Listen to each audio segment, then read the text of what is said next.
You are unwanted in Kiambu, Ruto told, and this will just act as a segue to Mount Kenya politics as well.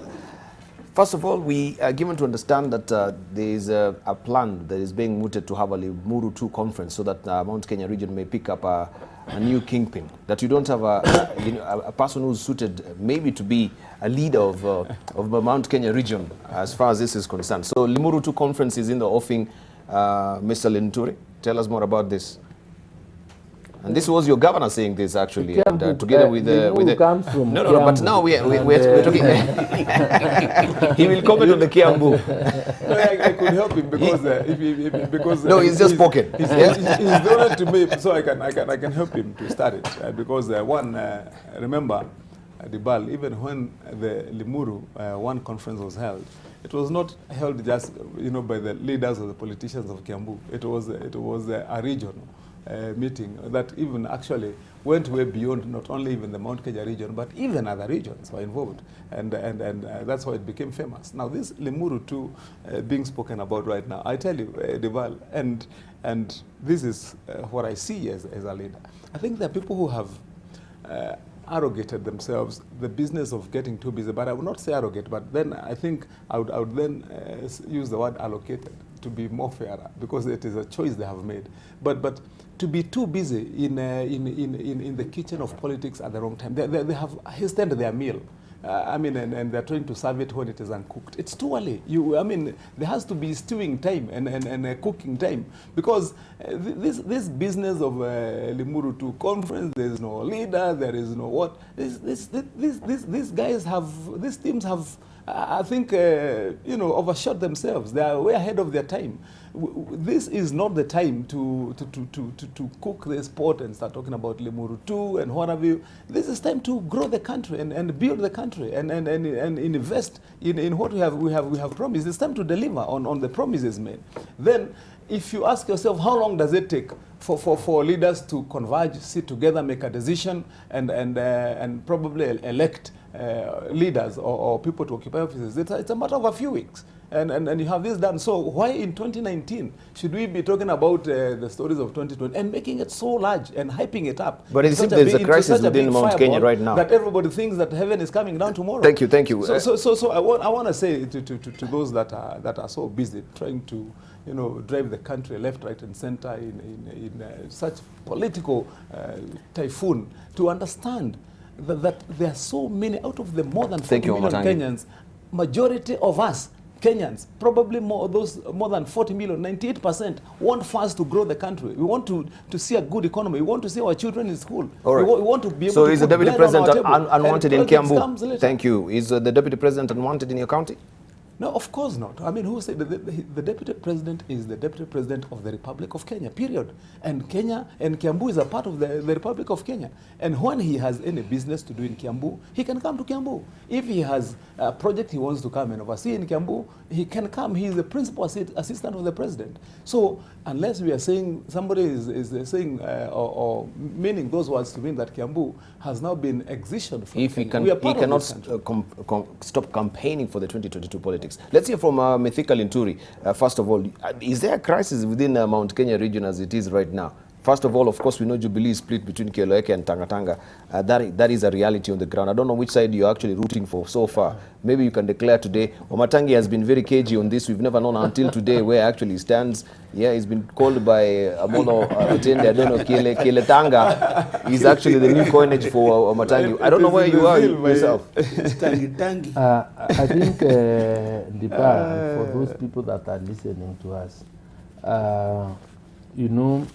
yes, it is true that there is a lot of heat in the country right now, and I would associate this heat with the failure by our very active politicians to understand that, just as the President has been saying, that we need to concentrate and address the issues that are affecting Wananchi.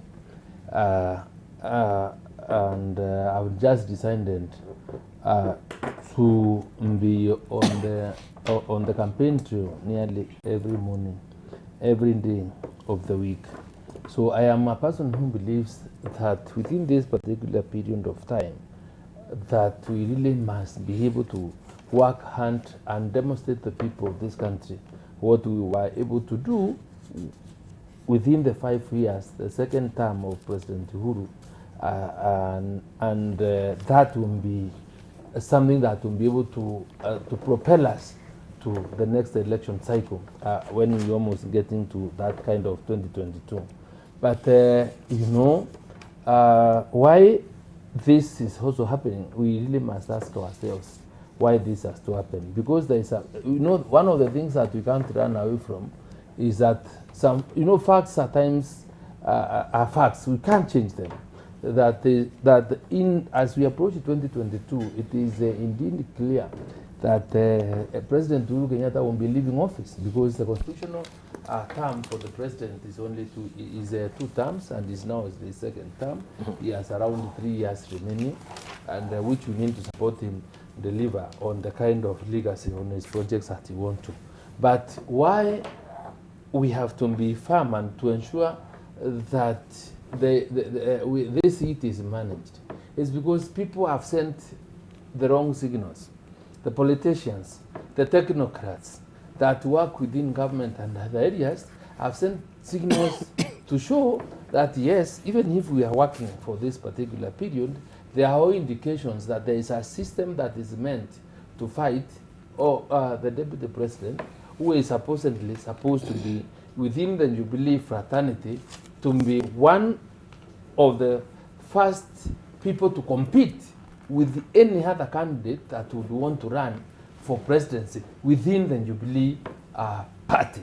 And because people are apprehensive, people are, politicians are always very mistrusting, and this has caused a lot of anxiety, and this is what has caused anxiety. Because if everybody else was stopping and saying we will be inviting every member of Jubilee that wants to run as candidate in the year 2022 to come and participate in a democratic nomination where we'll pick our candidate, I don't think this heat will be there. But when you hear politicians, when you hear technocrats and those that can be sent that belong to a certain faction or support you, this is likely to happen. So I would only ask our people to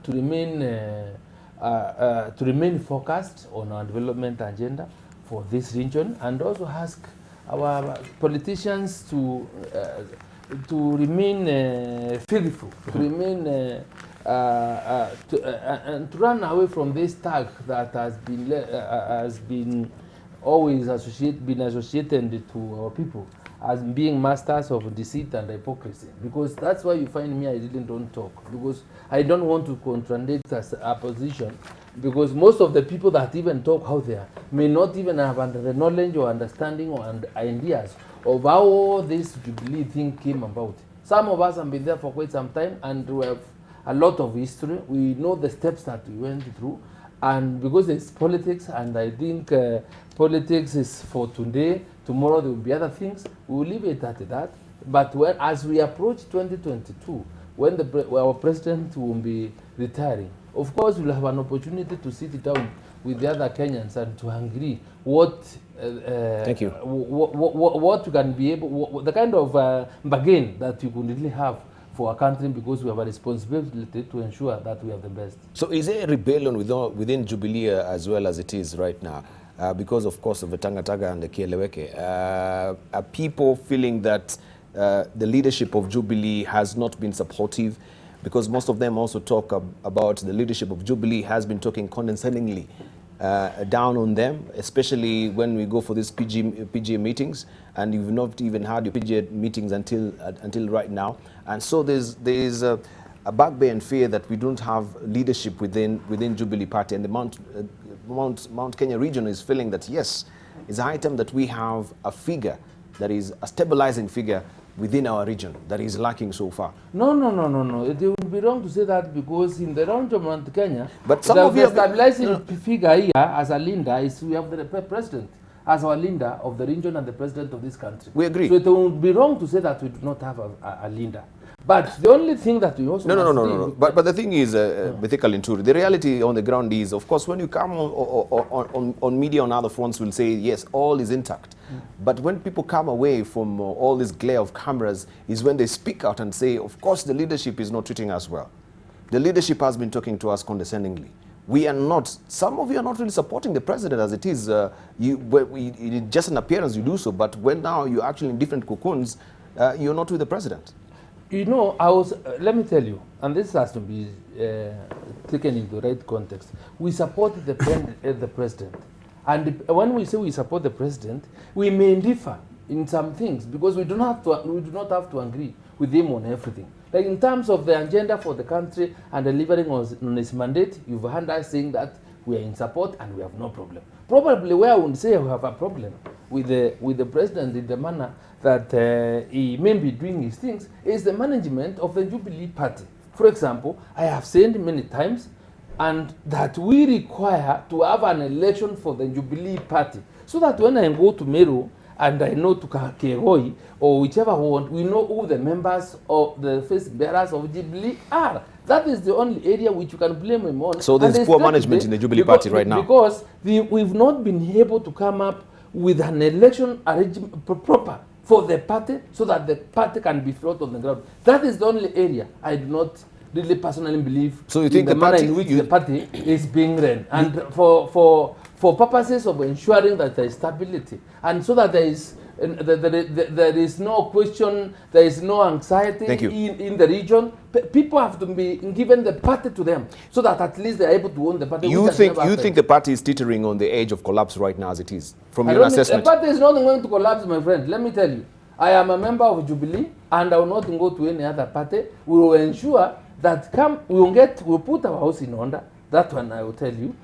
When we have that opportunity, because we really don't have to be told, come and do it. We will make sure that there is pressure enough to ensure that national elections for the parties are called so that we can, because the party belongs to us. It's not a one-man individual affair. Okay, let's hear from Dr. Eseli as an observer, not a member of Mt.Kenya region, of course, to just tell us what he thinks. The DP is one smart politician, very smart politician. I think he's fully aware that Kenyans are generally fed up with Jubilee and they might not be willing to elect them in 2022. So he's cleverly distancing himself from the ills of Jubilee and trying to lay them at the feet of the sitting president.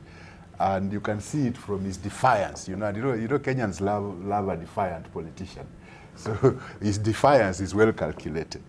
And he started laying down his campaign strategies as we were going into 2017 elections. He was already laying down his campaign strategies, to the extent that even as much as Mt.Kenya might say there's no problem, he kicked out almost 3/4 of the leaders of Mt.Kenya through the nominations, and left a very. Let him finish. Let him finish. I did not interrupt you. Let him finish.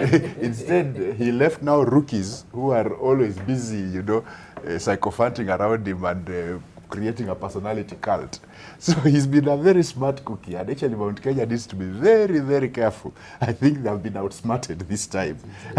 This time they have been outsmarted because, are you trying to insinuate that he's the one who's rocking actually the Jubilee? I've told you he's a very smart politician. He knows that come 2022, Kenyans might not want to vote for Jubilee as they know it. But we don't want to write down assumptions of what you're saying. He's trying to recreate a different him, divorced from the Jubilee saga, so that maybe Kenyans could look at him carefully. Don't underrate the DP. He's a very smart politician, and he has also got some very smart backers and data. And because him is full-scale campaign, social media everywhere, it's there. So him is already full-scale into campaign. What amuses me is that whenever Western talks of meeting to create some leadership, they are told, oh, you don't be tribal, you are unable to meet, you are unable to do what. But now when Central talks of Limuru too, nobody seems to be throwing any brickbats towards them. I don't know why that is different. But however, I think the situation we are facing now is very difficult, because where we are now as a country, development, even appointments to high office has been politically weaponized, so that if you don't toe a certain line, you will not get certain development. So I think Kenya is not at a good place. It's not just Mount Kenya region. Kenya is not at a good place now. All right, Jacob Midio. Yes, I agree with the Sally that Bill Ruto is a very smart politician, but lacks wisdom. That's the only caveat I can add. Very little wisdom. So smart and wisdom, they do not go together? No, they don't go together. You can be very smart, very aggressive, very everything, but if you don't have wisdom, you're going nowhere. And Wamatangi and Linturi have not told you that their people vote differently and they will not vote for William Ruto. That's the only thing they are not saying. That's why Wamatangi can never be on. He can never say publicly where he is, because they run the tribalism thing. And what do you mean tribalism thing? You need to be very clear. They cannot vote for anybody. And Debal, 60 years after independence, we should know when Kikuyu voted differently. It's just good to say it so that they can change. I hope you are referring to Wamatangi because I'm not Kikuyu. No, I'm just referring to all of you. No. Mount Kenya. Okay, let me say Mount Kenya. I was waiting for him to finish that. Okay. Yeah, okay. Yes. You Jacob just finish. Yes, it would be nice, Wamatangi, to hear you pronounce yourself. You know, you were asked a question of yes or no, and you refused to say yes or no. You just talked for about 5 minutes saying nothing. Intelligent people have no yes or no answer. That is, I hope that is not to say that you are more intelligent than the rest of us, because you are not. The thing is, I wanted to say, Linturi says they are supporting the president, and who is not? We are all supporting the president. In fact, we have given him too much support. So when you say to help him craft a legacy, it's not legacy. Uhuru has a serious legacy of corruption. He has serious legacy. You know, when we come, and Dibala has challenged you, when we come on national television, and when you say there was an election, there was never an election in 2017. That's why I'm sitting this way, that's why you're sitting that way. All corruption. So if we want to help Uhuru do good for us, he must make about turn. You cannot have a Minister of Finance who's corrupt, a Minister of Agriculture, a Minister of Trade. Everybody is being questioned, and they don't step aside, and you expect the rest of... Look at those. Do you want to tell me all those KRA people who are arrested, the 100 of them, they are corrupt, and Uhuru's ministers are not? But Jokoyo, I think you've really gone off the rails. No, Are we still on Mount Kenya? No, I am on Mount Kenya. I'm on Mount Kenya because I'm saying what they cannot say. I'm saying what they cannot say. I have not even wrote it. Can So what I am... No, Wamatangi, you had your chance. What I'm saying, Go ahead. They are rebelling and they have no direction. That direction cannot be in Limuru too. Please involve all of us in engaging Kenyans into our future. Thank you. Yeah. Wamatangi. Yeah. No, I think I had wanted to say a few things, but that last comment now almost makes me change my mind. You know, when he says that engage us, I suddenly remembered that we have the handshake. And Jacoyo now is a part of us. That's why he's saying. I'm the shake. Yeah, he's saying involve us, but. You know, Kwanza, because I know our listeners have been listening to you keenly, I want to make them understand better, you know, what you are saying and how you are saying it, and especially your choice of words. Because Debal, you know, Jacoyo nowadays has a library of a choice of words from the dictionary that he chooses that he must use when he's speaking. Remember when we were young and learning English, you know, we used to have words that we used to describe as bombastic.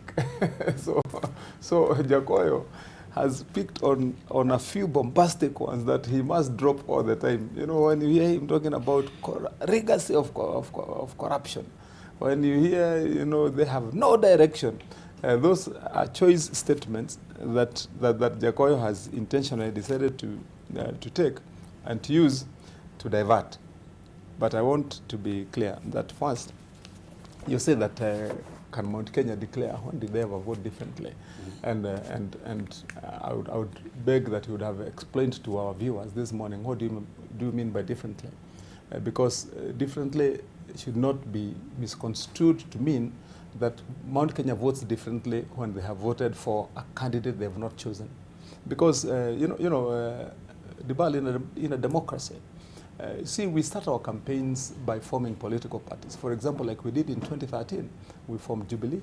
And once we have formed Jubilee, all of us invite other like-minded thinkers. And we partnered, for example, at that time with the party of URP, where William Ruto was their leader.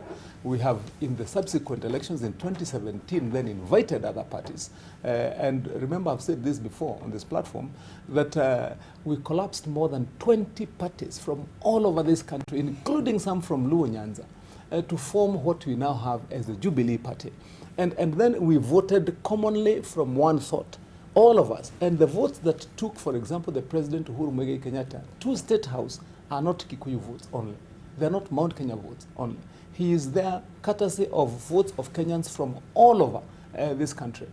Suffice it to say that because of the numbers that the Mount Kenya region enjoys, that we have a lot more votes. So when we vote, our vote is a determinant to who the winner is. That should not be misconstrued to mean that when we vote with our votes as a bloc to support a certain candidate that we have agreed upon, all of us unilaterally as a party, that should not be misconstrued or be used by Jakoyo to mean that we have not voted for somebody else that we have chosen. Because, for example, if then the choice candidate in Jubilee as a party was another person other than Uhuru Kenyatta, and we were going to vote and we are in there, the question would be, would we have voted that person? My answer is yes. Now, lastly, the question that we have been having on whether we want to have a referendum or not is going to resolve some of the questions that Jakoyo now is trying to bring up. Mm-hmm. And the question is this: when we vote for a certain candidate that we have chosen, that we want to vote for, by virtue of the fact that we will be having that one person sitting in office, does it then result in the dissatisfaction of others who have participated at a time, or can it be used by naysayers then, like Jakoyo Midiwo, to give the impression that those that voted along with the others, because those part of that group had more votes, then are either shortchanged or they should have gotten a better deal? And I believe the drive for the referendum is intended to address that. That would we be saying then that because of the nature of our politics, because of the history that we have, and the structure of our communities, thank you, should we then look at the possibility of expanding? Thank you. And we'll be saying that when we go for an election and we are voting as one united group, for example, in a party, that would have diverse positions whereby people would feel fairly represented in the role, as long as they can see that the effort of their vote is translated into what you would call a figure that they can relate to. So Jakoyo, your worry is not that Mount Kenya does not vote for others. It is the worry that when they vote, and their vote is determinant after a pre-agreement to vote alongside with others, then the result is that the person chosen will, in most cases, and like we have had 3 presidents, be from Mount Kenya region. But that does not equal to not voting along with other people. All right, thank you. Now, we are just, of course, about to wind up, but I would just want to also bring up this particular editorial cartoon that is in today's Daily Nation as we're winding up as well. Because it seems since also Right Honorable Raila Odinga took up his new role as the envoy of AU, everyone is really straining out the leash to really understand how this particular role is being executed so far. As a news person, I can't remember when actually we've ever done any story of Raila maybe having a groundbreaking ceremony, maybe in Mozambique or Senegal, where there is a infrastructure, is being, commissioned or something like that. So, looking at this editorial cartoon, let's just begin with, first of all, the Secretary General of Ford Kenya. It's interesting. It is there, Raila Odinga really straining at the leash as well to really look at that particular CV as Baba CV for AU Special Envoy position. When do I start? Has it started? That's what I'm wondering when the cartoonist says Baba is asking when do I start, and yet recently we've seen him in Congo, in various countries, meeting the presidents and talking about infrastructure. So I've really not got what the cartoonist wanted to imply. Is he implying that Baba has not started work yet? Has he started from your own assessment? Well, I've seen the media reports where he has been to meet with president over infrastructure projects. So to me, I think he's started. All right, but the issue is he uncoupled with the politics of the day in this country as far as his new role is concerned? Well, those who hope that he'll be uncoupled from the politics of the country, I think were wrong. Because I think it's difficult for a person of Raila's stature. He's depicted as a chameleon. And of course, you can see inside chameleon, we have Kanu, which has been swallowed. And also, this particular chameleon also is having Jubilee colors as well. Yeah. Yeah. Mythical Inturi. These are very complicated now. And because one, even when you ask whether he is starting or not, for me to be able to say whether he's doing something or not, there is no job that does not have its own description. You must know what you are supposed to do in whatever position that you are appointed to. So it's difficult. I don't know what his job description is. But looking at the chameleon, and the only feature or the only thing that I know is permanent in a chameleon is its ability to change color depending on the environment. So probably there could be, people should be very cautious when looking at my friend, the Prime Minister. Because very cautious. Very cautious because he may be today himself, tomorrow he will be something else, and the other day it will be something else different. Right. So you can't trust him, you can't be sure of what his next move will be like. All right, and of course even the governor Waititu said, mtu ni mchoraji. Mujichunge na yeye kabisa. You can see there's a whistle there. He's a whistleblower as well. He claimed that he blew the whistle on fake gold. And that is another role that he has as well. Maybe we can hear from the cousin. This is Jacobi Dio. He knows it better.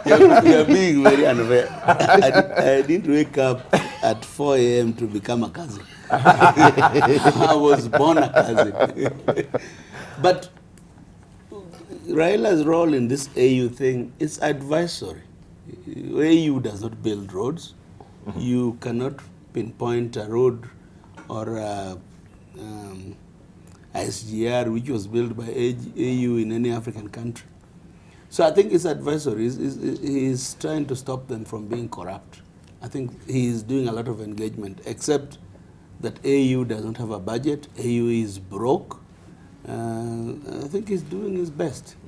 Right. That's all he can do. Kimani Wamatangi. I think for starters, Debal, it's good. Briefly, as we're winding up, it's good to acknowledge that that Raila has built a strong personality around himself. He's really had a very fortified history as a political leader, and also as a change agent in most of the political formations we've had. And remember, during the struggle for multi-party democracy in Kenya, other struggles, for the freedoms of this country, he has been fully involved.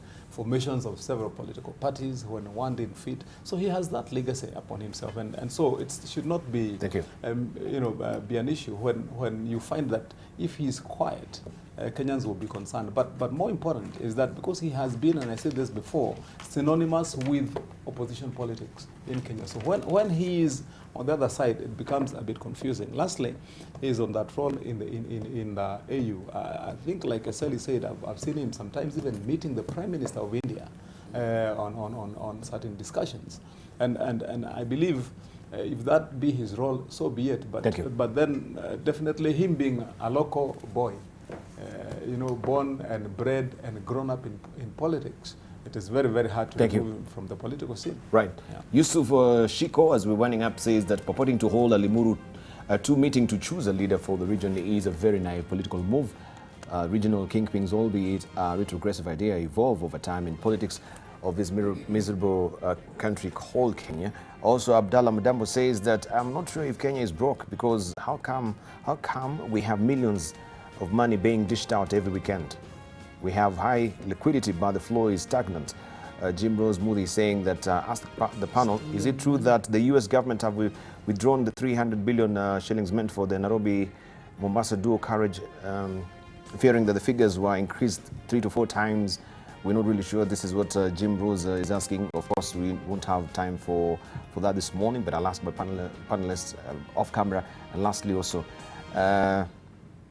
well, somebody is loading. Wamatangi is the only intelligent politician from Kiambu. I thought all is lost, but there is hope. Right. Those are your comments. Thank you for watching People in Politics this morning. I want to thank you also, our panelists, for that very cordial discussion that we had this morning. Thank you also for your valued company.